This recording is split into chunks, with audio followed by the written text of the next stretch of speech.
اس شعر کے ساتھ دعوت خطابت دیتے ہیں کہ ملیں گی منزل مقصود یہ ایمان رکھتے ہیں، ملیں گی منزل مقصود یہ ایمان رکھتے ہیں، ہم اپنی رہنمائی کے لیے قرآن رکھتے ہیں کہ وہ آئے اور قرآن کریم کی فضیلت اس عنوان پر تقریر پیش کریں۔ اگلے مصاحب رہیں گے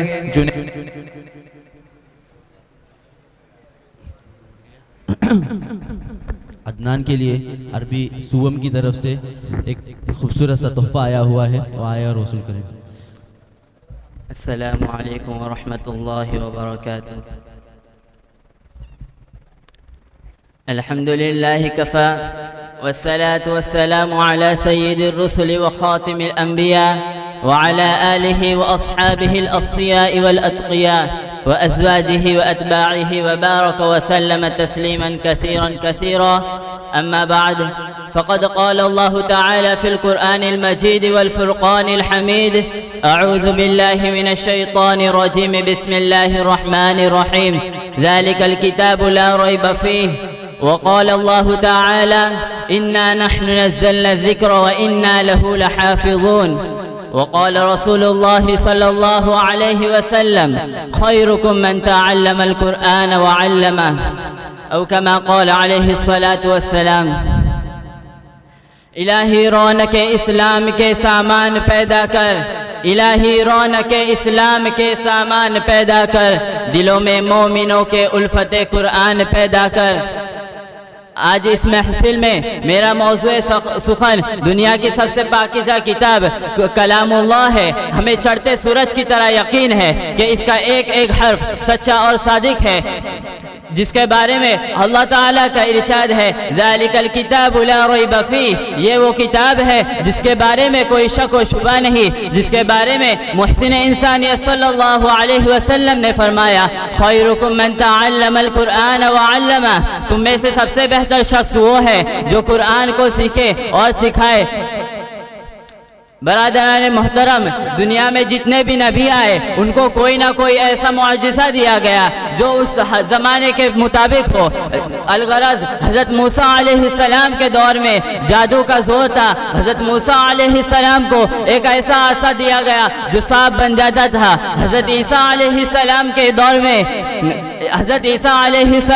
دور میں طبیب کا دور تھا، حضرت عیسیٰ علیہ السلام کو کچھ ایسے معجزے دیے گئے جو طب سے مطابق تھے۔ حضرت محمد صلی اللہ علیہ وسلم کے دور میں شعر و شاعری کا دور تھا۔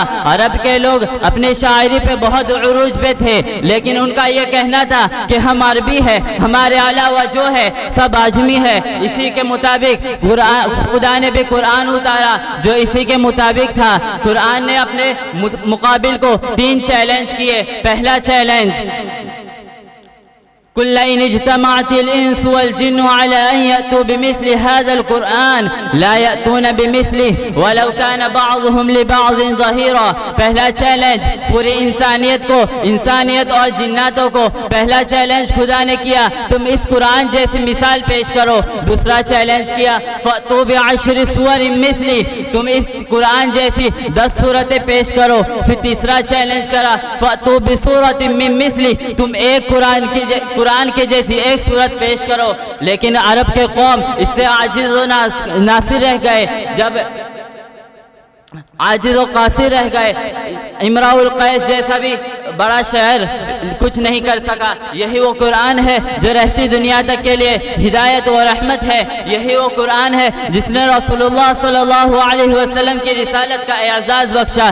یہی وہ قرآن ہے جس نے پس مردہ دلوں کو تازگی بخشی۔ یہی وہ قرآن ہے جس کے ذریعے سے حضرت عمر فاروق رضی اللہ عنہ کو اسلام نصیب ہوا۔ یہی وہ قرآن ہے جس کے ذریعے سے محبوب حقیقی کی رضا نصیب ہوتی ہے۔ یہی وہ قرآن ہے جس نے ضلالت و گمراہی کی پھنسی ہوئی دلدل میں انسانوں کو رشد و ہدایت کا پیغام سنایا۔